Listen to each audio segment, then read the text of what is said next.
ni kita nak pergi explore. Seperti biasa, kalau kita lihat sekarang keadaan cuaca tak menentu. So sekarang ni hujan sebenarnya. Sekarang ni kita tak tahulah sama ada air surut ataupun tidak. Kalau surut ni dia okey, boleh consider lagi, senang lah, kira senang lah.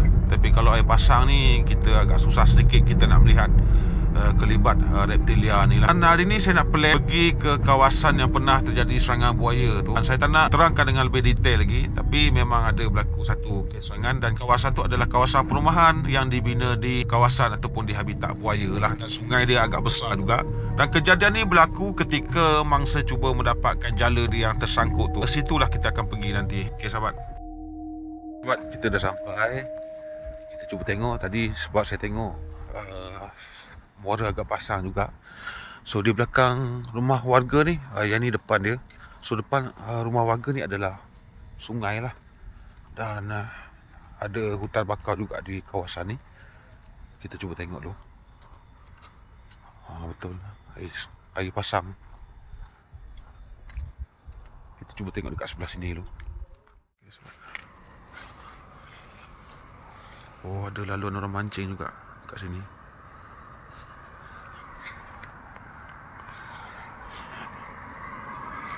Laluan orang memancing.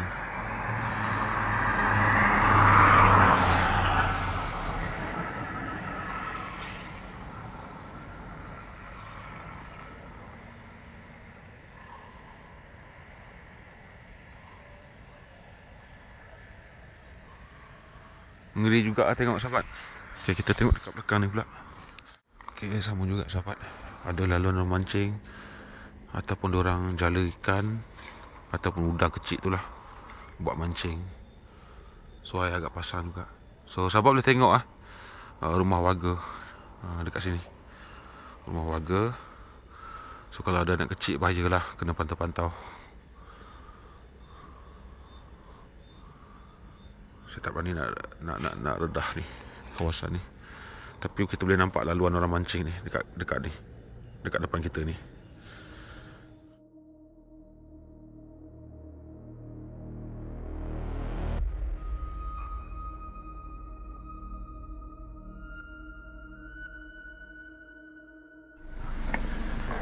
Tempat ni biasanya dijadikan oleh masyarakat di sini sebagai tempat parking lah.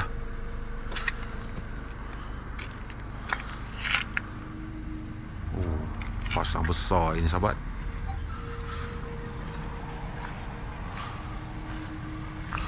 Kalau di sebelah sana tu adalah kampung orang biasanya diorang parking kat sini.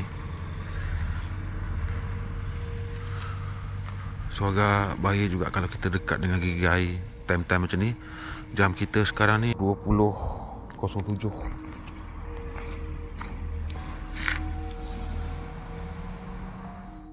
Kita cuba baling batu sahabat. Cuba baling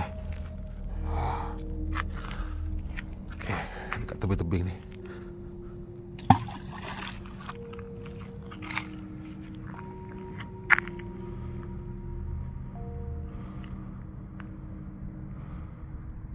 Ni ada kampung, nama kampung apa saya lupa lah nama kampung.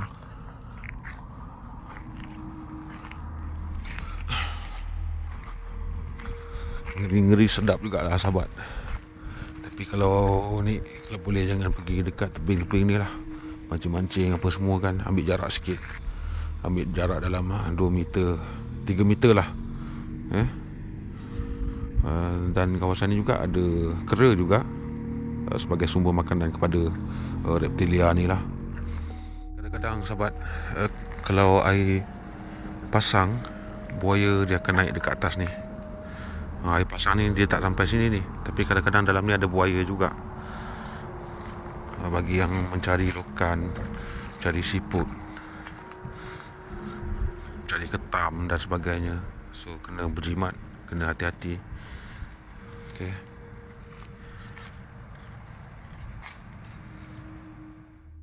Ini jambatan yang pertama. Kita pergi ke jambatan yang kedua, 3 dan 4 lah. Okay sahabat, kita pergi ke jambatan yang kedua, Sungai Ribok Besar. Dan kadang-kadang dekat pokok bakau ni ada ular boyga dendrophila ataupun ular punti lah. ataupun mangrove snake.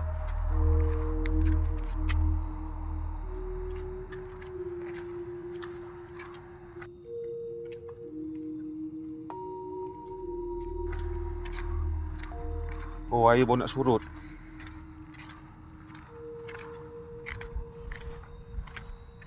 Yang saya suluh ni, dekat bawah ni ada sarang dia ni. So kalau air surut ni, sahabat boleh nampak dia punya kesan ataupun jejak dia. Dia punya kuku dia, dia punya kaki dia, ataupun jalur perut dia lah dekat bawah ni. Pasalnya sahabat, saya jumpa anak buaya 3 bulan yang lepas, yang baru menetas, umur dalam lingkungan 1 minggu macam tu, dekat bawah ni. Tapi saya datanglah dalam selang 3 hari, selang 5 hari saya datang, saya dah tak jumpa dah. Boleh jadi anak buaya ni sebenarnya, kalau dia menetas, bukan semua akan berjaya survive lah.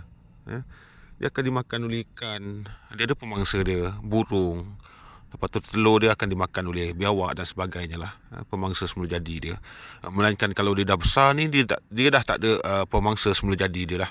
Tapi kalau kecil tu, pemangsa dia banyak biawak, burung dan juga ikan-ikan besar lah. Jadi pentingnya untuk kita menjaga ekosistem kita. Dan saya percaya dekat sini sarang dia lah. Ini sedikit perkongsian lah sahabat. Sepanjang saya buat kerja-kerja explore ni, kadang-kadang benda yang kita tak jangka-jangka tau, yang kita akan jumpa ni tau. Biasanya yang merah apa semua tu kan, lepas tu dia ada biasa itu yang saya alami lah kalau saya buat explore ni. Okey sahabat, kita pindah ke tempat lain pula.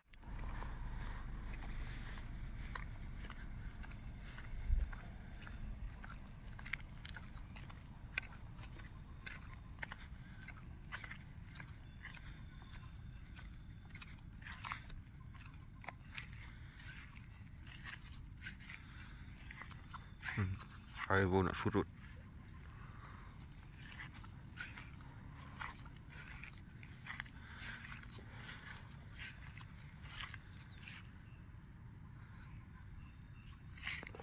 Sini pun sama juga, ada penjaga dia, seekor dekat sini.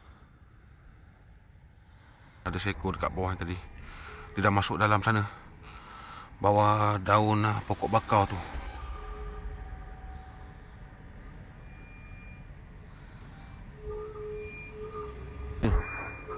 Dekat sini je.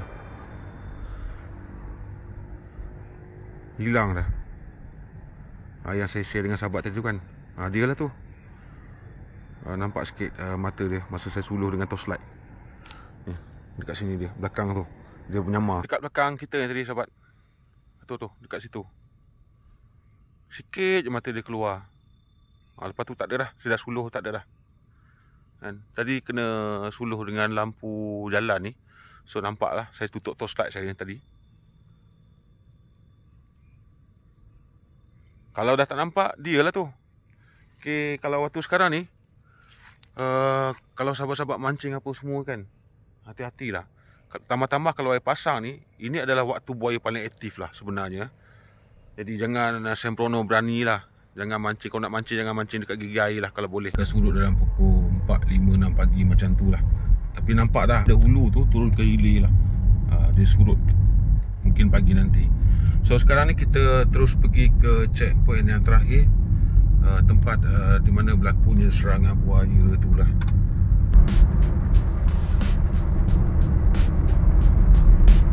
Okay sahabat, kita dah sampai.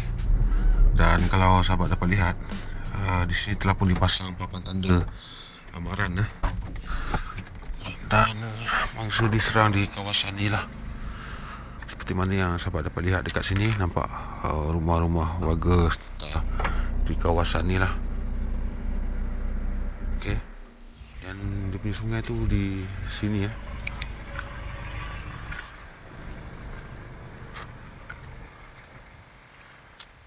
Saya dipahamkan di sini ada orang jaga lah. Ada orang jaga dan diorang maklum jangan datang dekat kawasan ni lah.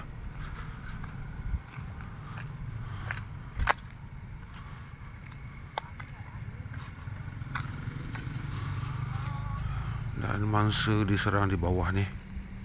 Okey. Betul-betul di belakang rumah warga ni. di sinilah jaring jala dia tersangkut tu, dan mereka cuba dapatkan jala tersebut lah. Dan buaya ataupun suspek tersebut tidak dapat sampai hari ni lah. Dan saya dapat rasakan aura dia, sahabat, dekat kawasan ni. Dia bukan ngeri apa, dia ngeri buaya itu sebenarnya.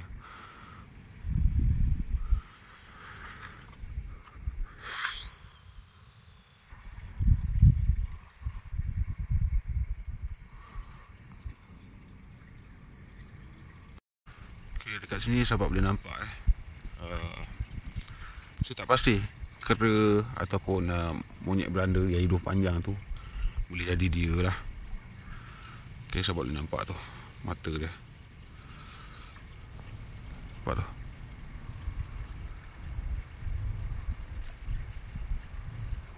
Saya tak pastilah. Ataupun burung.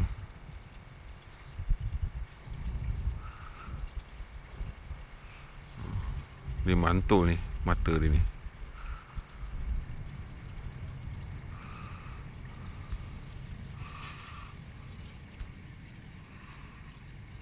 Masih nampak lagi mata, tapi kita tak nampak lagi kelibat mata buaya di kawasan ni. Dia, kalau kita nak cerita pasal kes serangan buaya ni, sahabat, okay, dia tak habis sebenarnya. Kalau kita nak cerita pasal serangan buaya ni, kalau kita masih lagi menganggap dengan kepercayaan kita yang mengatakan buaya tidak akan mengganggu kita kalau kita tidak mengganggu buaya, dan itu adalah spekulasi yang sangat mengarut sebenarnya, sahabat. Kalau kita tak ubah persepsi, itulah pun dipasang papan amaran daripada pihak controller hidupan liar lah, daripada SFC, Short Fishery Corporation, di kawasan ni. Nampak gaya macam signboard ni dah lama. Saya tak pasti kenapa. Kalau papan ni dah luntur, maknanya papan ni dah pun dipasang lama dah. Kenapa masih ada lagi orang masuk ke dalam air? Bukan di kawasan ni sajalah, mungkin di kawasan lain pun begitu jugalah, sahabat. Tak pasti papan tanda tu dipasang selepas kejadian itu, ataupun papan tanda ni dah dipasang lama. Pasalnya papan ni dia dah luntur dah. Kalau luntur ni maknanya mungkin dia dah dipasang 5 ataupun 6 tahun lepas lah. Ambil lah 5 tahun lepas. Tapi kenapa masih ada orang masuk ke dalam air? Walaupun di situ kita sedia maklum itu adalah habitat buaya. Dan sangat aneh lah sebenarnya, sahabat, kalau benda ni berlaku. Itu yang saya cakap tu. Kalau kita masih lagi pertahankan dengan kita punya persepsi, mindset kita yang macam tu, buaya ni dia tak ada istilah kita tak kacau buaya, buaya tak kacau kita. Sedangkan perjanjian manusia orang boleh ingkar, apatah lagi perjanjian buaya, kan? Dia tak adalah. Dia haiwan ganas, haiwan buas. Dia tak memilih-milih makanan dia. Begitu sajalah kita punya explore untuk di video kali ni, sahabat. Dia punya situasi macam tu lah. Kalau air surut ni memang kita payah betul nak nampak kelibat dia. Tapi bukan menandakan kawasan itu tidak ada reptilia tu. Ada, kan? Dia tak semestinya kita guna metod untuk menyuluh mata dia tu. Tidak. Macam yang saya pergi dekat jambatan yang nombor 2 tadi. Dia sebenarnya ada dekat belakang dan berada di bawah saya sebenarnya. Dan dia menggunakan daun-daun yang ada di kawasan tersebut untuk menyamar. Saya mula-mula tadi tengok, saya berfikiran mungkin pantulan cahaya daripada lampu jalan, sebab memang ada lampu jalan dekat kawasan tersebut. Tapi lepas tu saya tengok sekali lagi, cahaya yang seakan-akan mata tu dah tak ada dah dekat situ. Jadi saya sempat rakam lah tadi, untuk saya tunjukkan kepada sahabat. Okay, sahabat, sekian saja video kita untuk kali ini. Sekian, terima kasih, sahabat.